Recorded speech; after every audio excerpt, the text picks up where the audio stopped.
Over 100 years ago, eugenicist social planners said that they'd use mind-altering drugs to control the population. By 2007, more than 20% of the U.S. population were on some type of prescription antidepressant. But in the case of foster children, a sector where the state has total control, at least 2/3 are forced to take a cocktail made up of, on average, 7 psychotropic drugs. Chairman of the Texas Society of Psychiatric Physicians, Joe Burkett, testified before the State House Select Committee hearing on psychotropic drugs in foster care and shocked the public when he said that 2/3 of foster children in Texas had been placed on psychiatric drugs because they were very, very sick from a bad gene pool. A lot of these kids come from bad gene pools. They don't have stable parents making good decisions. Besides the gene pools, they've then been traumatized by abuse, neglect, and problems, and then they've been traumatized by separation. All those things predispose to mental illness. The Western world is now implementing eugenics pre-crime policies. Fetuses are now being pre-screened according to family histories of crime. From Portland, Oregon to London, England, Child Protective Services are enrolling newborn children into criminal databases at birth and forcing them to attend probation hearings at age 2. The overlords of scientific dictatorship are ruthlessly prosecuting a war on our most defenseless. In December of 1974, the U.S. government made third world population reduction a central national security issue.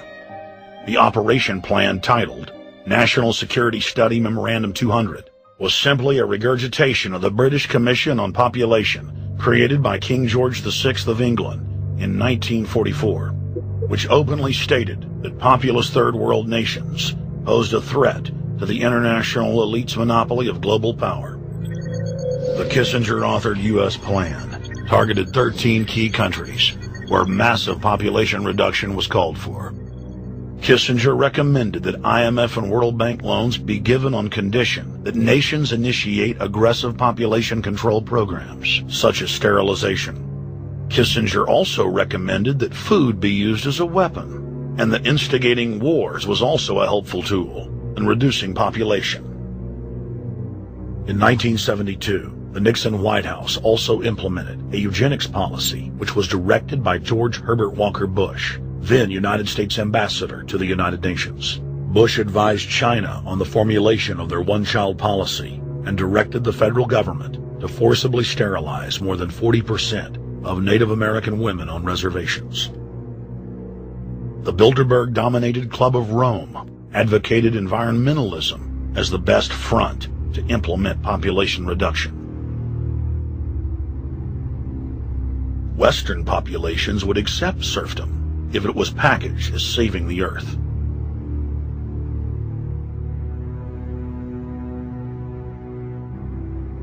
Industrialization of Africa, Asia, and Latin America could be blocked. Citizens would more willingly give up their national sovereignty if it were sold as a way to help the planet. The think tank also concocted the peak oil fraud as a way to create artificial scarcity. And the Club of Rome has been aggressively pushing a global carbon tax as a way to fund their planetary government. In the draft copy of the United Nations Global Biodiversity Assessment, it states very clearly that we must reduce the human population from its current level of about 6 billion people down to about 1 billion people. In the 1970s, South Africa developed race-specific bioweapons to target blacks and Asians, and then subsequently sold the technology to Israel in the mid-1980s. In September of 2000, the Project for a New American Century published a document in which Dick Cheney described race-specific bioweapons as politically useful tools. And somebody mentioned, well, why would they want to reduce the human population when that means less money for them? Most people have no idea. They're not after money. They have all the money they need. They're after power. That's their aphrodisiac. The overlords of the New World Order are now aggressively pushing for a worldwide one-child policy. The Chinese one-child policy was phased in gradually. In the 60s, when it began, you only had to pay a tax penalty. Only later did they imprison you if you had more than one child. Now the exact same proposals to penalize couples who have more than one child are being made in the United States, England, and Europe. In the push to reduce global warming, children, according to some, are the new culprits. A think tank in the UK says too many kids are what's making the planet worse, saying large families, anything over 2 children really, should be frowned upon as an environmental no-no, akin to not reusing your plastic bags, driving one of those big gas-guzzling cars, taking long trips overseas. The UK, in fact, has negative growth. I think Canada does too. That still, families in our rich countries shouldn't have more than 2 kids.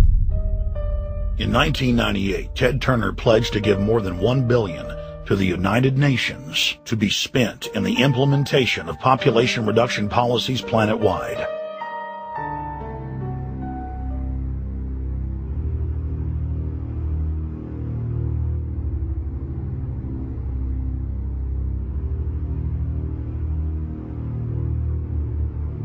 In 1999, the Bill and Melinda Gates Foundation gave $2.2 billion to Planned Parenthood, the United Nations Population Fund, and other population reduction groups.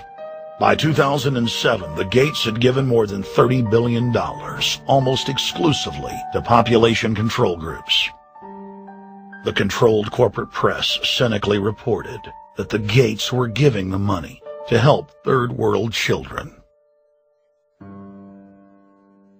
Bill and Melinda Gates were dethroned as the world's most generous philanthropists when their friend and fellow population reduction enthusiast, Warren Buffett, gave $37 billion to fund an army of population control groups.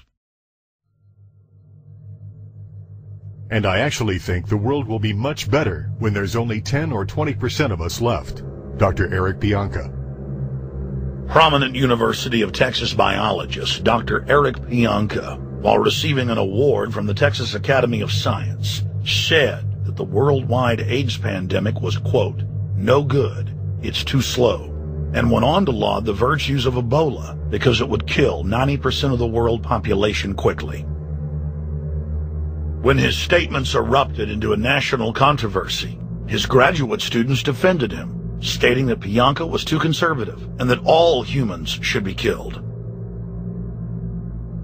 But most frightening was the fact that in a crowd of over 1,000 prominent scientists, local newspapers reported that 95% of those in attendance gave Pianka sustained standing ovations every time he extolled the virtues of mass-culling microbes and man's destruction.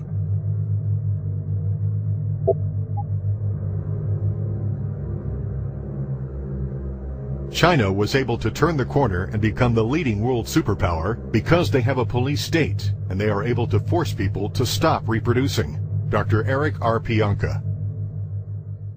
The eugenics movement has now shaken off much of its Nazi baggage and is using people's legitimate concern about the environment as a cloak to conceal their real agenda. Everyone wants to breathe clean air and have good water.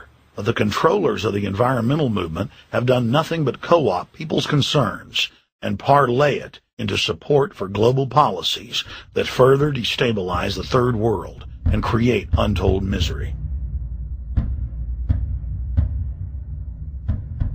Phony environmental and conservation groups are now the biggest private landowners in the world. They lobby government to take property away from local populations, only to develop it themselves later. When the U.S. military dumps millions of gallons of nerve gas on the east coast of the U.S., they don't say a word. Thousands of companies are creating transgenic cross-species hybrids, splicing plants, animals, and insects, and releasing the new organisms into the global biosphere, vandalizing the very genetic code of the planet. And large environmental organizations do nothing. The corporate elite of the planet intensified their push for a global taxation system with a year-long build-up to the Live Earth hysteria held on July 7, 2007 on 7 continents.